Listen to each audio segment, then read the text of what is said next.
Hello everyone, I am Sorin Das and together with my partner Shubha Ghosh, we have designed an indoor air quality edge computing system for our embedded system design course project. Before we jump into the demo, I will briefly walk you through our hardware setup. Let's start with the transmitter. The node A, the brain of the operation, is a Raspberry Pi Pico W, uses a dual-core ARM Cortex M0 Plus processor along with built-in Wi-Fi 4 and Bluetooth 5.2. We are powering this processor using a 9-volt battery stepped down to a 5-volt using an L7805 voltage regulator. Connected via I2C bus, we have 3 modules: an SSD 1306 OLED screen for our local display, a BH1750 sensor to measure the ambient light, and a BME280 sensor to track the temperature, humidity and biometric pressure. To actually monitor the air, we are utilizing an MQ135 analog gas sensor to detect the toxic gases like carbon monoxide, nitrogen oxide and sulfides, and also some flammable gases like propane and butane. Paired with a SEN3019 infrared CO2 sensor specifically for tracking CO2 levels in surroundings of the sensor. Node A is rounded with a traffic light module and a piezo buzzer and a push button for local alerts and control. So this constitutes our transmitter module. Now head to the receiver module. Over here is our receiver. It communicates with node A entirely over Wi-Fi. This acts as a mirror equipped with an OLED display, traffic light module, a buzzer, a push button switch. We also have a live web server to track the status live and control the push button. So how does it work? The system continuously evaluates the sensor data and categorizes the room air quality into 3 distinct levels: good, moderate and poor. But the nodes display these status simultaneously, and we also broadcast the data to a live web server. If the air quality drops to poor, the traffic light LED turns to red and the buzzer on both nodes sound an alarm. To acknowledge the alert, the buzzer can be dismissed physically using these push buttons in either of the modules and also through the web server. With that overview out of the way, let's jump into the live demo to show you the system in action. Now I'll be demoing the project. So I'll first start by sorting the battery with the Node 1 MCU.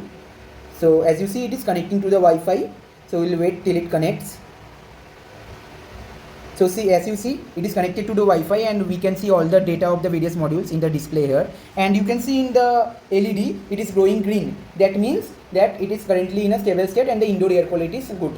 Okay, so now this is our receiver. Okay, so I will turn on the receiver and show you how it reacts.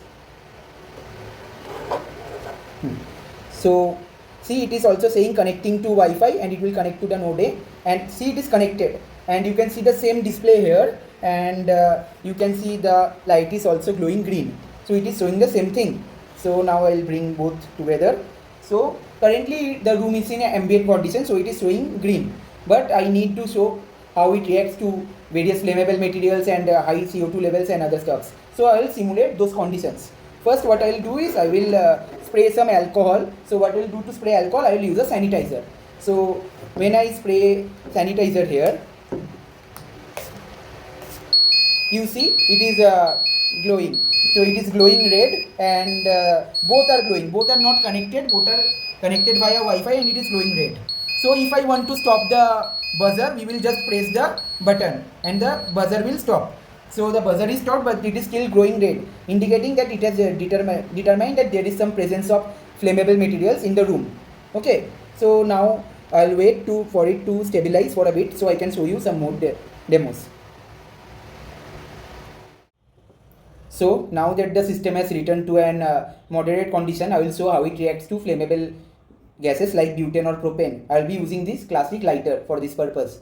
I will hold this lighter in front of this gas sensor, and you see immediately it detects the butane and propane gases in the room, and it shows the high VOC values and the system has gone high. So I will pause the buzzer.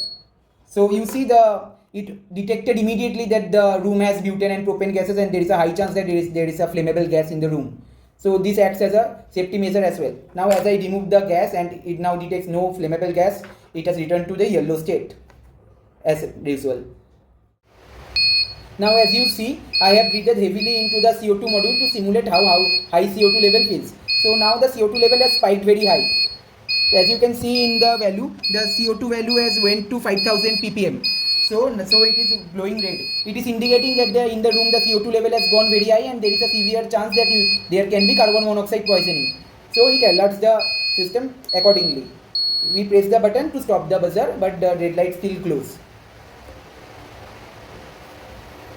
We will be demoing the web server. So first I will show our web server file structure. So this is the app.py. I will run this. So the web server has created here. So I will run this in our browser. As you see, it has connected to our project and currently it is showing that our classification is good and it is showing exactly the readings like it is in our device. So now I will force it to go into some other classification using our lighter and force it to red condition. So as you see, when the lighter is held close to it and it senses the butane gas and it goes to pour, I can mute the speaker from here, the basically the buzzer from here only, and I can unmute it also. But currently it has reduced, gone back to moderate, and this is how our web server works. We can track everything from here, and we can take actions also from here. Thank you.